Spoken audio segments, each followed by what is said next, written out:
David Shaw here with another off-the-record story. If you want to learn more about Washington, D.C., come visit my site, offtherecordtours.com. Let's go. The early days of computing were cumbersome and slow because data processing systems used a mechanical programming code that was very difficult to write. But this woman changes all that. Grace Hopper attends Vassar and earns a master's and PhD in mathematics at Yale and joins the Navy in World War II. She's assigned to Harvard University, where she works on the Mark I computer programming staff. When trying to fix a problem with the Mark II computer, Hopper found this moth stuck in the machine. This is how the term bug came to be. She taped it into the logbook, and today you can find the first computer bug at the Smithsonian American History Museum.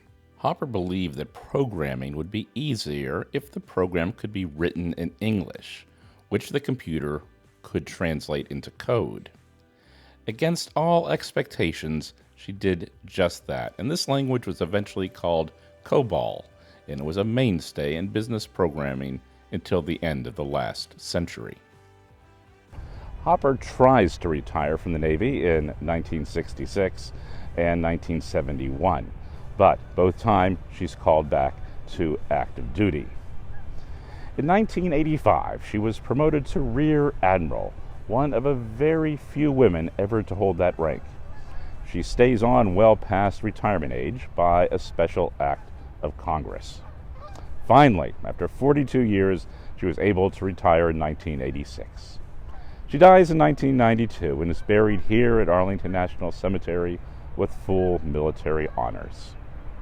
In 1997, the Navy commissions the destroyer USS Grace Hopper in her honor. The ship's motto is Ad et Effes, Latin for dare and do. Hopper frequently used this phrase when giving advice. It captures her spirit of pushing the limits of conventional thinking. So let's end with a few words from Admiral Hopper.